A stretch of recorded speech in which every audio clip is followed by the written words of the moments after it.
Good morning, students. We are today with part D of chapter 1, that is business risk. So first we'll take up what is risk? Something which is uncertain, unpredictable. And when we say in terms of business risk, you will find that it is possibility of loss or inadequate profit due to uncertainty of unexpected event which are beyond our control. Now the question comes, why should we go for studying business risk? Because what you could see at the bottom, that risk is associated with profit and loss. If I don't take risk, the chances of profit is also not there. Maximum will not bear any loss, but profit also will not be there. So to strike a balance in between the profit and loss, you need to take risk. Now the types of risk. We broadly go into two major parameters.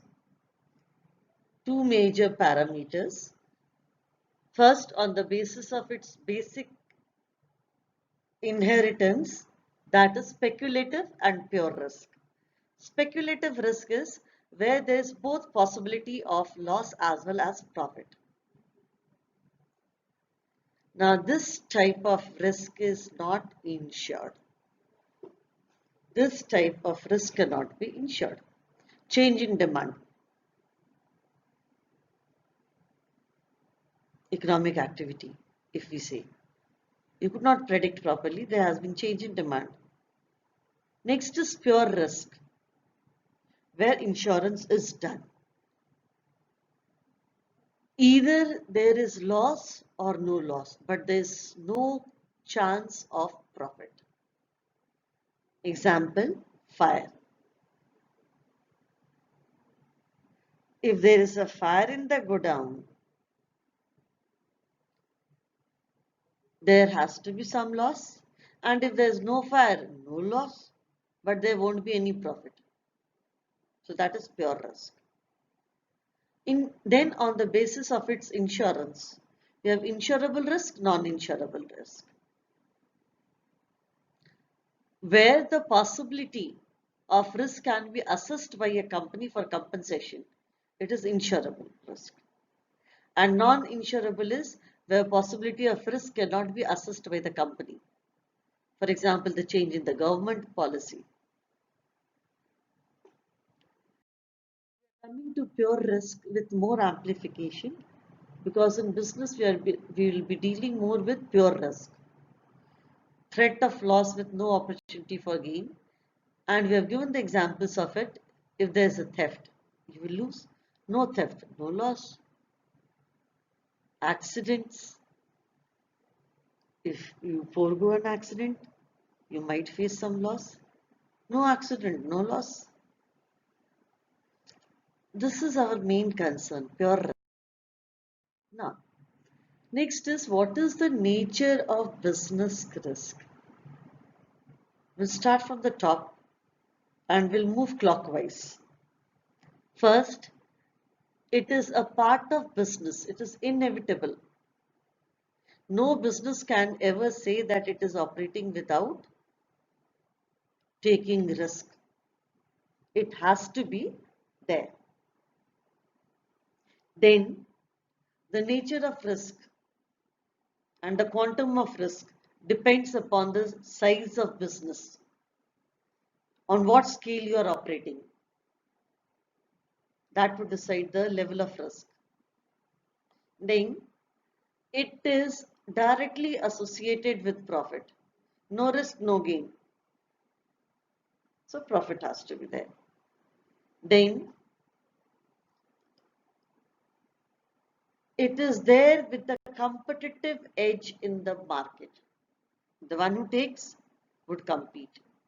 And it is always including unforeseen events. It's uncertainty part. Now,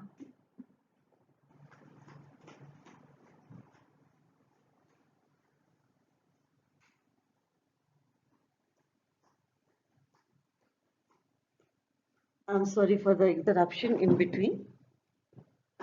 I'm sorry for the interruption. The next is the cause of business risk.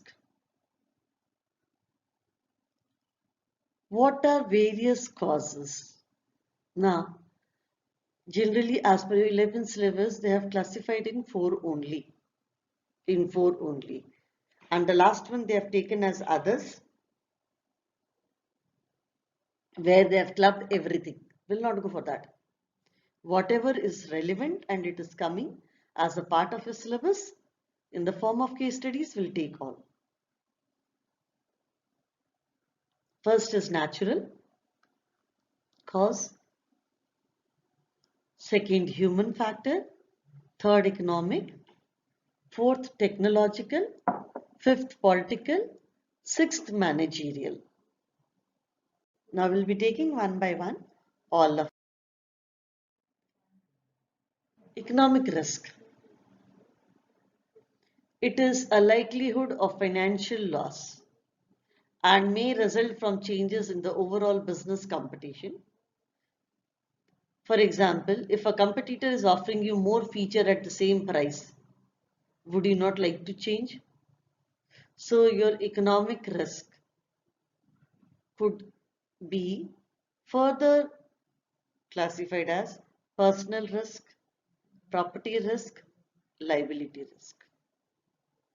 Then is your natural risk.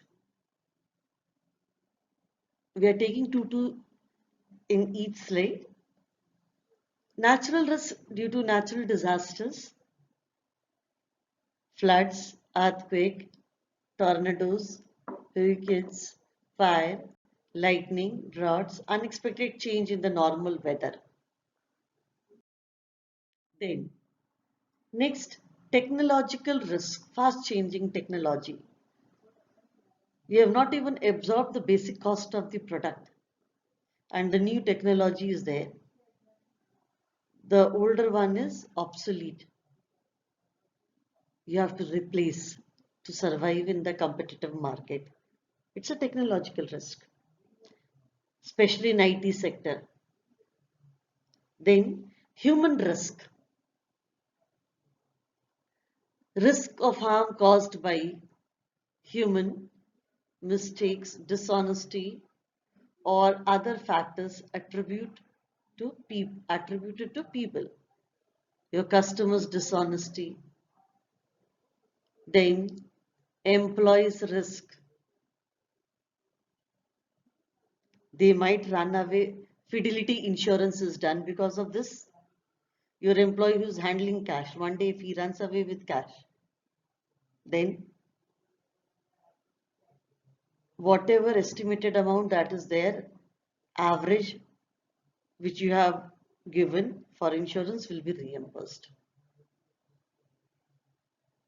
Then others also we say shoplifting, accidents, fraud, computer related cyber crimes. Now, the question comes, how to handle risk? I know it is inevitable, you cannot ignore it. So you have to learn to live with it. How to handle risk? The first simplest thing is avoid too risky venture. As simple as that. Okay? Then second, reduce. That is the best way. Transfer through insurance and accept it. How do we reduce it? By taking, suppose if I have a godown which is near a petrol pump, I'll take care of all the fire fighting instruments in order to reduce that. So we are first going to avoid, then reduce, then transfer, then accept. These are the four ways how we handle risk. Now thanks. This was Jyoti Srivastav. All the best for your 11th. with the series will be next coming with our upcoming slides. Thank you.